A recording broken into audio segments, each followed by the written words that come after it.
تنہائی میں جا کر فرمایا کہ ابو العاص، اللہ نے مجھے کافر شوہر اور مسلمان بیوی کے درمیان جدائی کروانے کا حکم دیا ہے، اسی لیے میری بیٹی کو میرے حوالے کر دو۔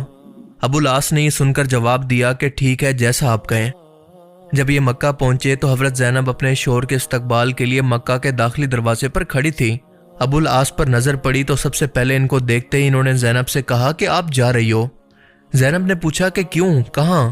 ابو العاص نے کہا کہ میری اور تمہاری جدائی کے لیے اپنے باپ کے پاس واپس چلی جاؤ۔ حضرت زینب نے کہا کہ آپ میرے ساتھ نہیں چلو گے؟ کیا اسلام قبول نہیں کرو گے؟ ابو العاص نے جواب دیا کہ نہیں۔ لہٰذا حضرت زینب اپنے بچوں کو لے کر مدینہ روانہ ہوتی ہیں، لیکن راستے کے اندر جب کفار مکہ کو اس کی خبر ہوتی ہے تو ان کی سواری پر ان کو نیزے سے حملہ کر کے ایک پتھر پر گرا کر ان کو زخمی کر دیا جاتا ہے، اور اس کے بعد یہ واپس آ جاتی ہیں۔ لیکن کچھ دن کے بعد دوبارہ حضرت زید بن حارثہ اور باقی صحابہ کرام نے انہیں رسول اللہ صلی اللہ علیہ وسلم کے پاس حفاظت سے پہنچا دیا۔ کئی رشتے آئے لیکن زینب نے کوئی رشتہ قبول نہیں کیا، کیونکہ ان کو ہمیشہ یہ امید لگی رہی کہ شاید ان کا شوہر اسلام قبول کر لے۔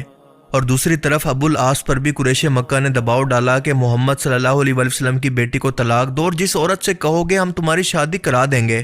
تو ابو العاص جو کہ اس وقت تک مسلمان بھی نہیں ہوئے تھے، انہوں نے ہمیشہ جواب دیا کہ نہیں، کوئی عورت زینب کے برابر نہیں ہو سکتی۔ 6 سال کے بعد ابو العاص ایک قافلے کے ساتھ مکہ سے شام سفر کر رہے تھے تو راستے کے اندر رسول اللہ صلی اللہ علیہ وسلم کے صحابہ کی ایک جماعت نے ان کو گرفتار کر لیا اور اپنے ساتھ مدینہ لے آئے۔ ابو العاص نے مدینہ جاتے ہوئے زینب اور ان کے گھر کے بارے میں پوچھا تو فجر کی اذان کے وقت ان کے دروازے پر پہنچے۔ زینب نے نظر پڑتے ہی پہلا سوال کیا کہ کیا آپ نے اسلام قبول کر لیا؟ جواب ملا کہ نہیں۔ رسول اللہ صلی اللہ علیہ وسلم نے فرمایا کہ کوئی بات نہیں زینب، اپنے خالہ زاد اور علی اور امامہ کے والد کو خوش آمدید کہو۔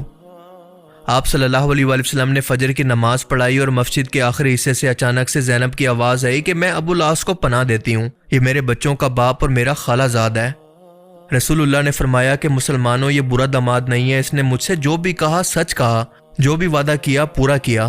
اگر تم سب اجازت دو تو کیا اس کا مال اسے واپس کر کے مکہ واپس بھیج دوں، کیونکہ یہ مجھے بہت پسند ہے، اور اگر تم لوگ انکار کرو تو یہ بھی تمہارا حق ہے۔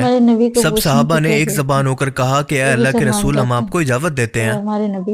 رسول اللہ نے حضرت زینب سے کہا کہ ابو العاص اب صرف تمہارے بچوں کا باپ اور تمہارا خالہ زاد ہے، لیکن تمہارے لیے حلال نہیں ہے، سو یہ تمہارے قریب نہ آئے۔ اور یہ فرما کر حضرت زینب کو گھر بھیج دیا اور ابو العاص کو بھی بچوں سے ملنے کے لیے بھیج دیا۔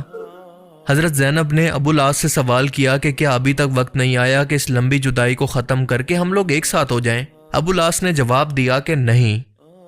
خیر یہ اپنا مال لے کر مکہ واپس آ گئے اور یہاں پہنچ کر سب سے کہا کہ اے لوگو، جس کا مال میرے ذمہ تھا وہ سب کچھ لے لو، اور اس کے بعد فرمایا کہ میں گواہی دیتا ہوں کہ اللہ کے سوا کوئی معبود نہیں اور محمد صلی اللہ علیہ وسلم اللہ کے رسول ہیں۔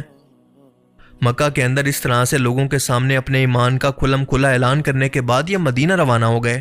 سیدھا نبی پاک صلی اللہ علیہ وسلم کے پاس گئے اور فرمایا کہ کل آپ نے مجھے پناہ دی تھی اور آج میں یہ کہنے آیا ہوں کہ آپ اللہ کے رسول ہیں اور اللہ کے سوا کوئی عبادت کے لائق نہیں۔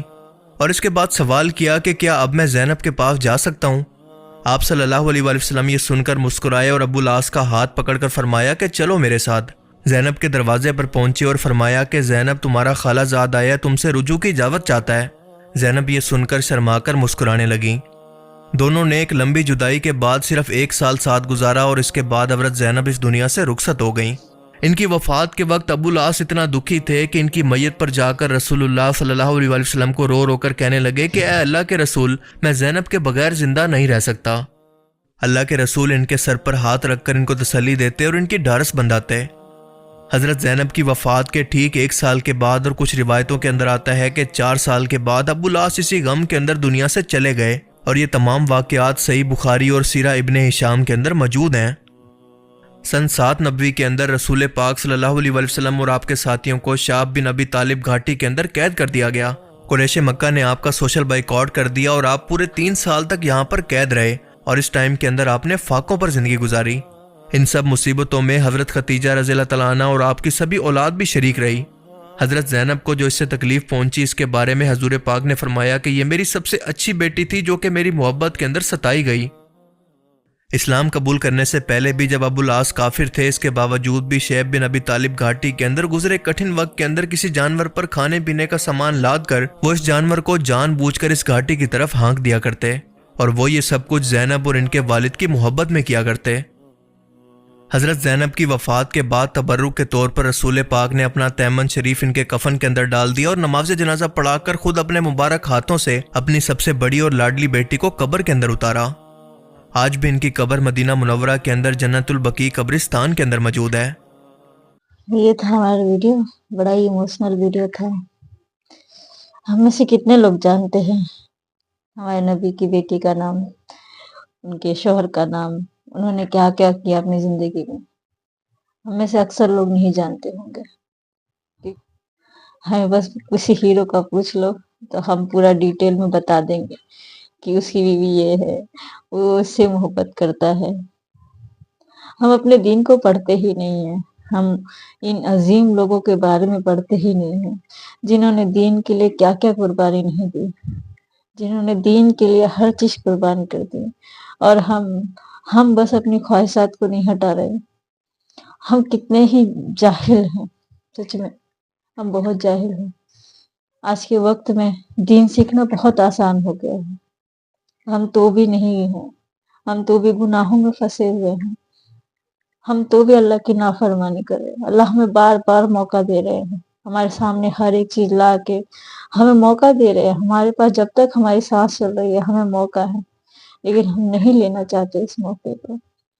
ہم خود اپنے آپ سے پوچھیں کہ ہم دھیان دے رہے ہیں؟ ہم جس قدر اللہ کی عبادت کرنی چاہیے، جیسا یہ لوگوں کر کے گئے، ہم ان میں سے 1% بھی کر رہے ہیں؟ نہیں کر رہے ہیں۔